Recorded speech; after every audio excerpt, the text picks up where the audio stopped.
Hey everyone, it's Sherry from the blog OurLifeHomeschooling.com, where I share homeschooling encouragement for everyday moms. I'm excited about this video today because I want to introduce you to the newest member of our family. This is Benjamin David. He was born on Friday at 5:42 p.m., weighing 7 pounds 11 ounces. And we are just so glad that he is here. He was born on his brother's birthday. Our son Ty turned 18 on Friday, and that was just really cool. He thought it was really cool for his younger brother to be born on his birthday. The only thing that made me sad was that we didn't get to see Ty all day on his 18th birthday. We kind of planned something the night before, had a little package ready for him, and then we celebrated when I came home from the hospital. We had cake. But I was glad that he made some plans for his birthday, and he wasn't just here with my mom and the little kids. He went out with his pop-pop for lunch, and then in the evening went out with some friends. So although we didn't get to see him on his birthday, I was just really glad that he still had some plans and we got to celebrate later. But our first and our youngest were born on the same day, which is pretty cool. The kids have co-op today. Nelson took them to co-op this morning, so I thought it would be a good time just to shoot a little video and share our newest member with you. Our kids go to 2 co-ops. The first is our family's co-op, which is a kind of a cool story. We've been involved in it from the very beginning. It started with just 5 of us families meeting in each other's homes, and it's grown exponentially since then, but we're just a really close-knit group of moms, and our kids just love being a part of this co-op. So that's where they went today, and the second co-op that we're in is just for our high schoolers, where they go to get their high school credits. But they were really excited to go today and see their friends, and I thought I would just record this while I have some free time. So Benjamin is 4 days old today. He was due on Friday, and because I am over 40, they like you to go at least by your due date. And so I would have preferred to go on my own naturally, but we kind of waited to the end and went ahead and scheduled the induction. So we went in Friday morning, and by 1 o'clock things started picking up. By 3 o'clock, I was in full labor, and as is pretty normal for me, things go pretty fast from there. And then he was born by 5:42. So it was pretty quick, fast labor once I was in active labor. And it was really intense at the end this time, and I really had a hard time with him at the very end. It reminded me a lot of William, who is our 8th. I really had a tough time with him, in labor with him. And since then, the past couple days, I've been going back and forth and just thinking about, why he was only 7'11", which is pretty small. We've had other babies that were bigger. James was 9, Holland was 8'15", or William was 8'15", Holland was 8'7". So I've had bigger babies with easier births, and I've just been going back and over in my mind, why was this one so hard? Why was it like that at the end? And I just realized yesterday that that's so silly to do that. There's no point to going back and thinking about, I should have done this, or maybe it would have been better if we had done this, because he's here. And we had so many people praying for us, and our kids, we've all been praying together every night for a safe and healthy delivery for me and for the baby. And the Lord brought us through it and gave me the strength to deliver him, and what a precious gift. We're so thankful. When I go into labor, I like to take some verses with me, and I thought I would share some of them with you. I find it really valuable to memorize meaningful verses, and also just to write things down. I feel like whenever you write something down, it cements it in your brain and it just comes back to you. And that has happened to me so many times when, not only in labor, but when we've been in some really challenging circumstances or had some difficult things happen in life. Some of the verses that I have written down over time or committed to memory just come back and become such a comfort to me. So this time I was just remembering the verses like, "Have not I commanded you?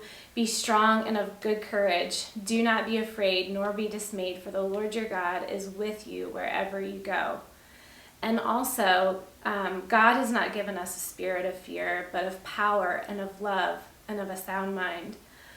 And also the one from Psalms where it says, "It's better to take refuge in the Lord than to trust in man. It's better to take refuge in the Lord than to trust in the best of men or in princes." And this verse is especially meaningful to me because when you have more than the average size family, people have all kinds of opinions about you sometimes.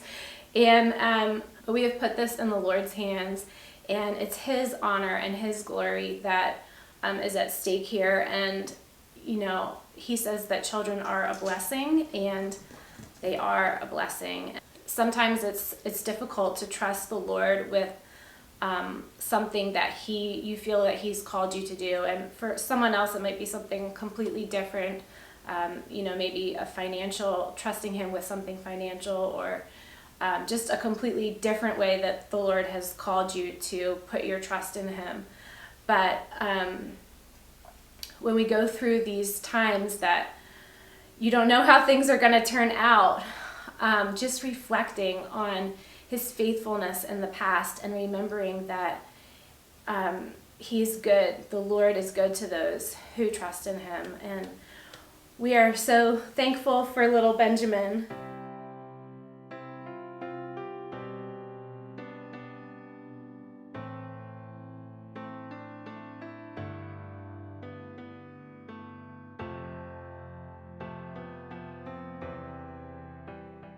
I always enjoy my stay in the hospital. It's something I look forward to all of my pregnancy, just because I know it will be me and Nelson and the baby, and we'll just get that precious time alone together to just enjoy our new little one. But after 3 days in the hospital, I am ready to come home. I really miss the kids, and Nelson always has them decorate the house and make it look festive for us bringing a baby home. And they were just so excited this time to meet their little brother. They're right there! Ah! Where's Poster at? They're back!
When I got home, our 4-year-old son, Will, saw my hospital bracelets and asked me if I had been to Knoebels, which is a local amusement park.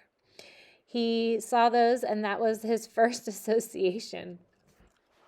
After you go to the Knoebels, after you go on a ride, you get to it. And you the whole time. Yeah, Mom was just at Knoebels the whole time. I just went to Knoebels. I just probably don't.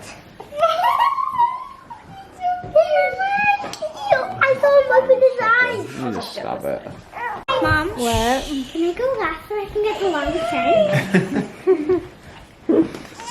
Done. Will said, Mom, why do you have the wristband from Knoebels? And Mom's like, yeah, I just hung out at Knoebels all the time. After Princeton, riding coasters. He's never let me hold him down. And I found Joy, don't touch his head. I can't touch it. He's also like David Brenner. No, how about Benjamin Joshua? Joshua? Yeah. He's definitely hungry because he's opening his mouth and trying to eat something. Mom, can I hold him after? Don't touch his face. Don't touch his face. I'm holding it. Okay, can I?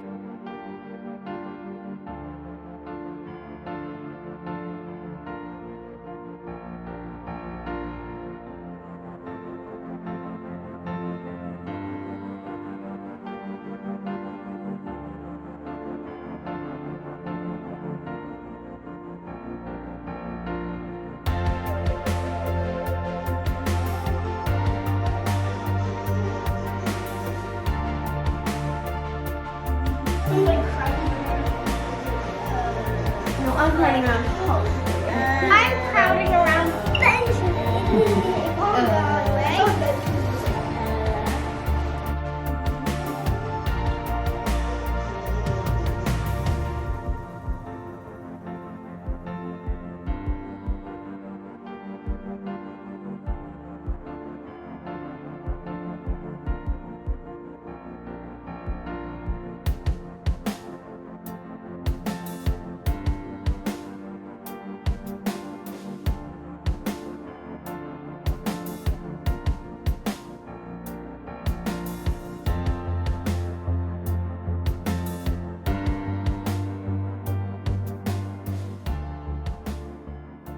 A couple of people have asked me how we do school when we have an infant, if we just keep going or take a break. And we've done different things in different seasons. When I had all little kids, I would say we definitely took more of a break. My husband, was able to take a little bit of time off of work, but he wasn't home for all that much. And I just felt like in those years, it was not helpful for our family for us to just keep going. I might have probably still read to them in the afternoon, read to them, just holding the baby. That's something that's easy to do. But with having a lot of little ones, it was easier for us to just take a complete break.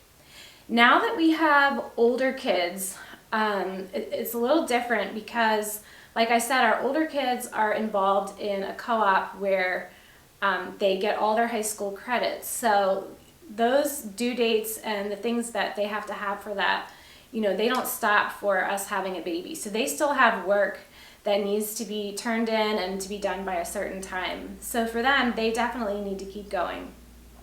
And because we have more older kids than younger ones, it really is easier for us to just keep going with school and with our regular routines. This is when I really depend on having those routines in place. Our chores, I feel like, especially when you bring home an infant, there's so much extra stuff. Like they go through diapers so much more quickly. You have the car seat, you have the pack and play. There just tends to be a lot more clutter, and so keeping up with our regular chores every day just is definitely a priority, and I would say comes first before our schoolwork. But then after that, our older kids have checklists, and they can read and write on their own. The only thing that I would say they probably need help with would be math from time to time. Usually at least 2 or 3 kids are at a spot in math where they need me to sit down and go over the lesson with them. And then the others might be just doing a review that day. But other than math, they're able to go through their checklist, and it's easier for them to have something to do, especially since it's February. What else are they going to be doing in the middle of winter if they don't have some sort of structure to their day? So for the most part, our older kids, we just kind of continue with our life as it normally is this time of year. They get up and do their chores and then get out their checklists and get started. I would say in general, we just hold it a lot more loosely because we know that having an infant in the house is a major adjustment for everyone. And so we just, it's easiest for us to continue with our habits and our routines and just hold them very loosely and not, have this expectation that everything has to be done. But just that we're making some progress every day, that kids are, going through their subjects and getting some things done. I hope you enjoyed getting to meet little Benjamin, our newest addition. And thank you for sharing in our joy. I hope you have a great week homeschooling your kids.